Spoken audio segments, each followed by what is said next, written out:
Ndabahaye mwiriwe mwese canke mwaramutse bivanye naho burunga herereye banywanyi mudateba kubana natwe ngaha kwimbonesha kuri mwe rudende bashyikiriza amakuru atosoye abarebana n'umutekano politike ububanyi n'amakungu n'ubuzima bwa munsi bw'abanyagihugu.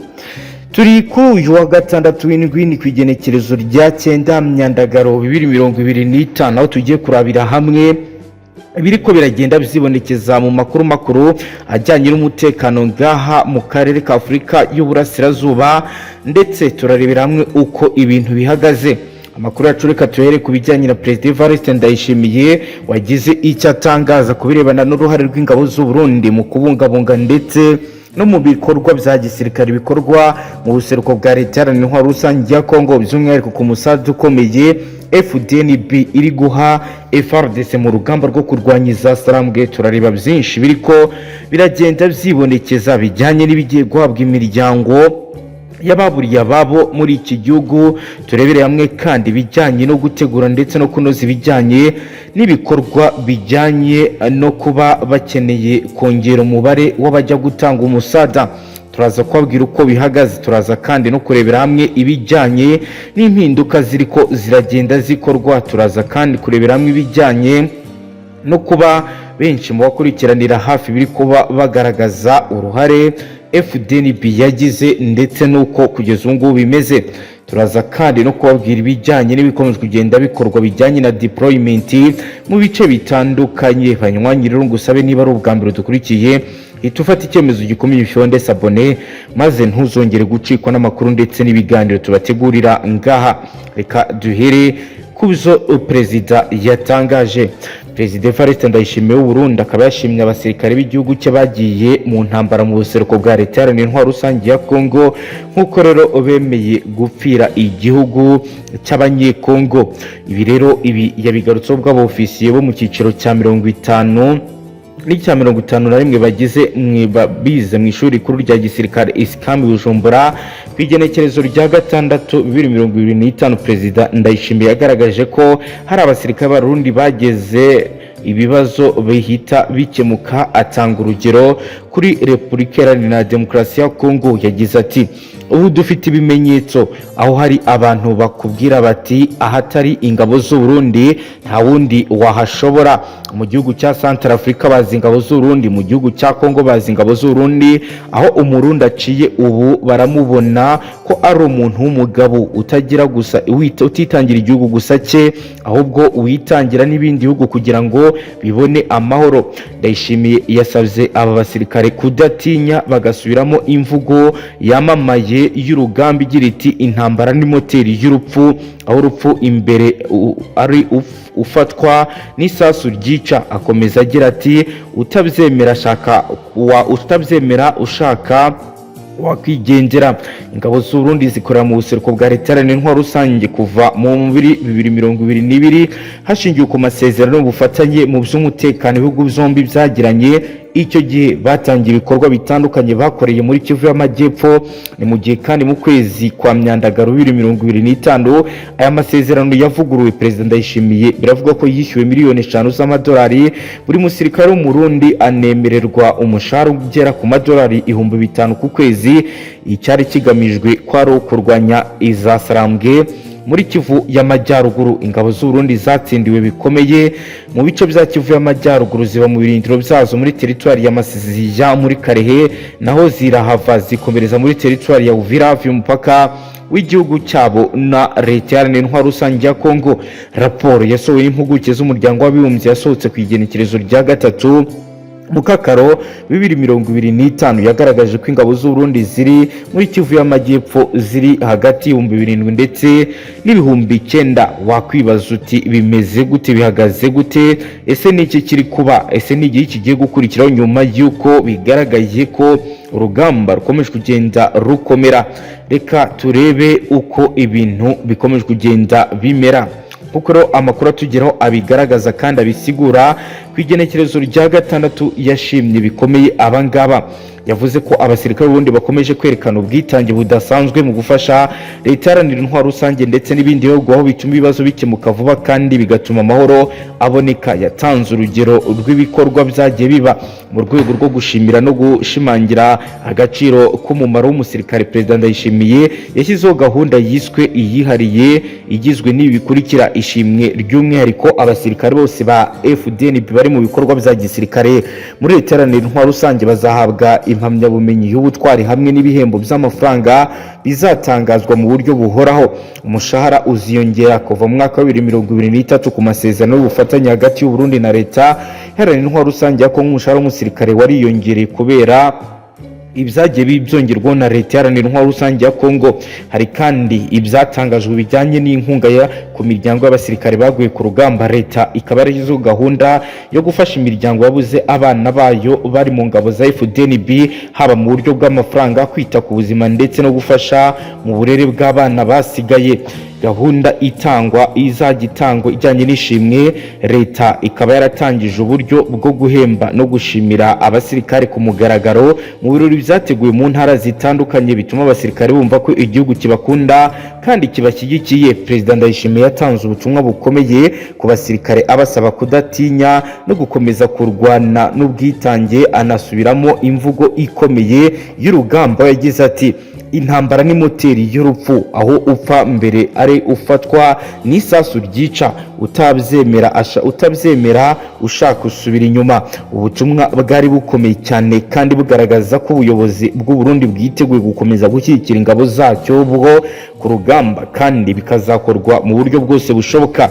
Mu nyandiko y'ubuyobozi byemejwe ko ibi bikomerezwaho by'intambara bizahabwa agaciro gakomeye ndetse hagashyirwaho uburyo bwo gufasha abasirikare barwaye, abasigaranye ibikomere cyangwa se impfu mu miryango yabo bagahabwa ubufasha. Ingabo z'u Burundi zagiye mu ntambara bikaba rero ari ibintu bigaragara ko ibintu bikomeje kugenda biba. Uyu muhigo wa politike na gisirikare wahuriweho n'inzego zombi mu rwego rwo guhosha ibibazo by'intambara byari bimaze igihe kinini bikomeretsa imibereho y'abaturage b'aka gace. Icyo gihe ingabo z'u Burundi zahawe inshingano zo kugera ku butaka bwa Kongo no kurinda abaturage hamwe no gukumira ibijyanye n'imitwe yitwaje intwaro. Perezida Ndayishimiye yagaragaje ko hari ibimenyetso by'ubwitange n'ubuhanga bw'abasirikare b'u Burundi bizahindutse byinshi mu karere, bigatuma ingorane n'ibibazo bikemuka vuba kandi amahoro akongera akaba yagerwaho. Amasezerano y'ubufatanye yasinyiwe muri 2022 hagati y'ibihugu byombi akaba rero yarakurikiranye gukorana hafi mu guhashya iyi mitwe yitwaje intwaro. Kugeza ubu amasezerano biravugwa ko agikomeje kandi akomeje kubahirizwa nk'uko rero bigaragara ndetse byagiye biba. Nubwo hari insinzi ingabo z'u Burundi zagiye zigeraho, ariko hari n'ibihe bikomeye bagiye banyuramo, aho bivuga ko hari abasirikare benshi bagiye batakaza ibiro, bikaba byaragize ingaruka zikomeye ku miryango yabo, cyane cyane abana b'abasirikare baguye ku rugamba. Perezida Ndayishimiye yashyizeho gahunda yihariye yo gufasha imiryango yabuze abana bayo, harimo gutanga inkunga y'amafaranga, ubufasha mu kwiga kw'abana basigaye n'imiryango ndetse no kubafasha kubona ubuvuzi n'indi mirimo yo kubafasha gukomeza kubaho mu buzima bwabo bwa buri munsi. Imiryango y'abasirikare baguye ku rugamba iragaragaza impungenge n'agahinda gakomeye, ariko kandi ishima uburyo leta ibafata neza, nubwo hakiri byinshi byo gukora kugira ngo bibashe kuba bizatuma ubuzima bwabo bugenda neza. Mu gusoza ishimwe rya Perezida Ndayishimiye ku basirikare b'u Burundi bagiye mu ntambara rinatanga icyizere ku buyobozi bwiteguye gushyigikira abasirikare bacyo mu guharanira amahoro mu karere. Hari intambwe ishimishije mu gushyiraho uburyo bwo gushimira kubadateza imbere no gufasha imiryango y'ababuze ababo, ariko handi hari imbogamizi zigaragara mu gihe abasirikare bagihura n'ingaruka z'intambara.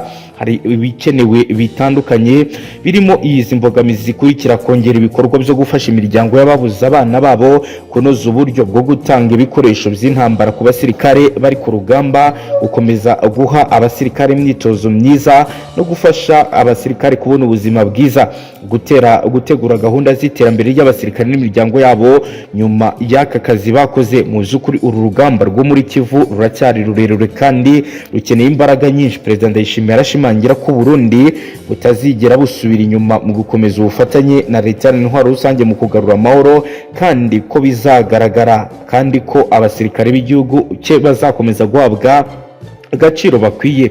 bikaba rero ari ibintu biri kuba kandi bizagiye bigaragara mu gihe AFC yo yamaze guhindura umugambi w'ibyo yifuza. Benshi bakavuga ko bishobora kuza kuvamo imirwano ikomeye bitewe n'uko ubutegetsi bwa Kinshasa butari buze kwemera ibingibi. Ihuriro AFC rirwanya ubutegetsi bwa leta iharanira intwaro rusange ya Kongo riragaragaza ko kugira ngo iki gihugu kije ku murongo, imitegekere yacyo ikwiye gushimangira ku bijyanye na federalisme nk'igihugu biri nk'ubikorwa mu bihugu birimo Leta Zunze Ubumwe za Amerika, Nigeria ndetse n'ibindi bihugu. Federalisme ni uburyo bw'imitegekere aho intara cyangwa leta ishobora kugira ubuyobozi bwigenga ikigenzurira umutungo wayo, ariko hakaba n'ubufasha igirwaho hakaba rero n'ububasha igirwaho n'ubuyobozi bwo ku rwego rw'igihugu hashingiwe ku itegeko nshinga. Iki gitekerezo cya federalisme muri leta iharanira intwaro rusange ya Kongo cyatangiye kumvikana kuva mu 1964, hakaba hashize imyaka ine ibi byatangiye kuvugwa hashize imyaka ine ibonye ubwigenge. Cyubuwe muri Mata 2025 n'umunyapolitiki Olivier Kamitutu wasabye ko itegeko nshinga ryo muri 2006 ryavugururwa, intara z'iki gihugu zikaba eshanu: Oriental, Equateur, Congo, Kasai ndetse na Katanga. Kamitutu utavuga rumwe n'ubutegetsi bwa Perezida Tshisekedi yagaragaje ibi mu gihe imiyoborere ya leta iharanira intwaro rusange ya Kongo yavugururwaga. Izi ntara zikwiye kugira ubwigenge bwo kwigenzura no kugenzura umutungo, zikabamo inyungu za 30% kuko ari byo bizatuma ibibazo bimaze imyaka myinshi byugarije iki gihugu bikemuka. Leta iharanira intwaro rusange ya Kongo ifite intara 25 n'umujyi wa Kinshasa, buri yose ikaba igizwe n'inzego ebyiri: guverinoma igizwe na guverineri wungirije n'abaminisitiri ndetse n'inteko nshinga amategeko yayo. Izi ntara zikaba zifatirwa ibyemezo byinshi n'inzego rusange z'igihugu zikorera i Kinshasa. Itegeko nshinga riravuga ko intara igomba gufata 40% by'umusaruro uyiturukamo, mu gihe leta yo ifata 60%, kandi ko mu gihe hajemo amakimbirane urukiko rushinzwe kurinda itegeko nshinga arirwo rukemura ibi bibazo. Gusa abatuye mu ntara zirimo ho Katanga, Lualaba, Tanganyika na Kivu y'Amajyaruguru bagaragaza ko ingingo itubahirizwa. Iri huriro rya AFC riragaragaza ko mu gihe izo ntara zo muri Repubulika ya Demokarasi ya Kongo zugarijwe n'ibibazo bitandukanye n'imiyoborere ishingiye ku murwa mukuru atari yo ishobora kubikemura, bityo ko igihe ari iki ngo abanyekongo batangira ibiganiro mpaka kuri federalisme. AFC igaragaza ko federalisme yatanga umusaruro mwiza muri Amerika, byarabaye mu Budage, mu Bubiligi, muri Leta Zunze Ubumwe z'Abarabu, mu Busuwisi, Canada, Nigeria n'ibindi bihugu byinshi, bityo ko no muri Repubulika Iharanira Demokarasi ya Kongo bikwiye kugira aho bigira mu bijyanye n'imiyoborere myiza. Yagize ati uburyo bushingiye ku butegetsi bumwe cyangwa kuba ubutegetsi bwinshi bw'intara buva ku rwego rw'igihugu byagaragaye mu myaka irenga 60 ko bishobora gukemura ibibazo by'abaturage cyangwa se gukumira ibibazo bihora bigaruka. AFC yagaragaje ko muri iki gihe leta y'i Kinshasa yikubiye ububasha bwo gufata ibyemezo mu rwego rwa politike n'ubukungu bituma idatanga umusaruro yitezweho, yijandika mu inyerezwa ry'umutungo ndetse no guheza intara. Ati federalisme ikora neza, yaha inzego z'ibanze ububasha bwinshi bwo kugenzura ingengo y'imari yazo, umutungo kamere ndetse na gahunda z'iterambere. Ubuyobozi bwegera abaturage bwakora neza kandi bugakemura ibibazo by'abaturage. AFC irasaba ko inzego z'ibanze zagenzura urwego rw'ubucuruzi ndetse n'ubucukuzi bw'amabuye y'agaciro, ubuhinzi, ubworozi, ubukerarugendo n'umuco, amashyamba, ubwikorezi ndetse n'ingufu. Ibona leta ya Kinshasa ikwiye kugumana ububasha mu nzego nkuru eshatu ari iz'igisirikare, ububanyi n'amahanga ndetse n'imisoro. Umuvugizi wa guverinoma ya Kongo Bwana Patrick Muyaya mu kwezi kwa kane yagaragaje ko federalisme ishobora kuba igikoresho cya AFC cyo kugenzura ibice by'uburasirazuba bwa Kongo. Yagize ati abatubwira ibya federalisme bazabigereho bate. Biteye impungenge kuko ni igikoresho igitekerezo cy'abibwira ko igihe kigeze ngo abanyekongo bo mu bice bibe umugambi bamaranye igihe.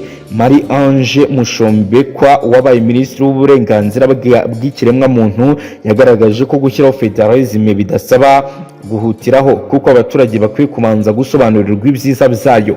Ati numvisha abantu bamwe bavuga ko ikora neza muri Amerika, mu Budage, Nigeria, Ethiopia, ariko bizatewe nuko ibihugu byose bizateguye abaturage babyo ngo bazakire neza federalisme hatagize igihinduka. Muri Katari hakaba rero hakuzakomereza ibiganiro bigomba kuzarebera hamwe uko ibi bizazashyirwa mu buryo bwiza kandi bikaba byagerwaho binyuze mu nzira zemewe n'amategeko. Reka dukomeze n'amakuru yacu turebe n'ubundi bindi bikomeje kugenda bitangazwa muri aka karere, aho rero benshi mu bakurikiranira hafi biri kuba ndetse n'ibikomeje kugenda biba bagaragaza ko Kisekedi Chilombo akomeje gahunda ikomeye yuko yakomeza kurwana mu buryo budasanzwe kuko rero byagiye bivugwa kandi bikagenda bigaragara kugeza ubu. Guverinoma leta y'intwaro rusange ya Kongo yagiye ivugwamo ibibazo bikomeye, benshi bakavuga ko hari abagiye bahezwa, abandi bakavuga ko impamvu ibintu bitagenda neza ari uko hari ibibazo bya politike bijyari, bagasaba ko hagirwa uburyo bikorwamo kugira ngo ibibazo bikemuke. Ariko kuri ubu ngubu intambwe inzira ni ndende, urugendo ruracyakomeje.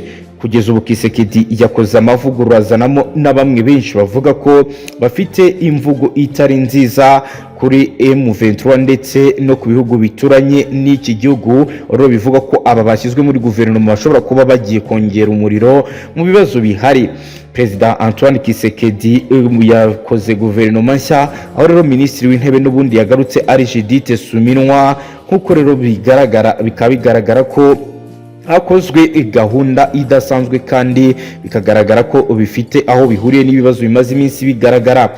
Itangazo ryasomwe n'umuvugizi wa Kisekedi Tina Salama yasomeye kuri radio na televiziyo y'igihugu ryerekana ko Jacquemin Shaban wari usanzwe ari minisitiri w'umutekano w'imbere mu gihugu ndetse na Jean Pierre Bemba Gombo w'ibikorwa remezo, Guy Kabomo Mwandiya Vita w'ingabo na Daniel Mukoko Samba w'ubukungu bagumye muri guverinoma. Abandi Kisekedi yahaye gukomeza kuyobora ministeri bari basanganwe barimo minisitiri w'imari Dodo Fawamba, Jean Pierre Lurambo ushinzwe imirimo ya leta, Patrick Muyaya Katambwe w'itangazamakuru n'itumanaho, akanaba n'umuvugizi wa guverinoma Madame Therese Kwayikwamba Wagner w'ububanyi n'amahanga. Abahinduriwe imirimo harimo Muhindo Nzangi wari usanzwe ari minisitiri w'iterambere ry'icyaro wagizwe uw'ubuhinzi n'umutekano w'ibiribwa.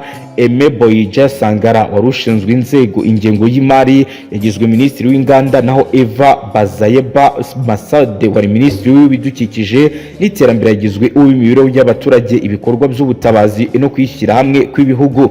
Guillaume Ngalafu Atondoko Andari yagizwe minisitiri mushya w'ubutabera asimbuye Kosa Mutamba ukurikiranwe n'inkiko, naho Professeur Marie Ngiyange Ndambo asimbura Eve Bayizaba muri minisiteri y'ibidukikije n'iterambere rirambye.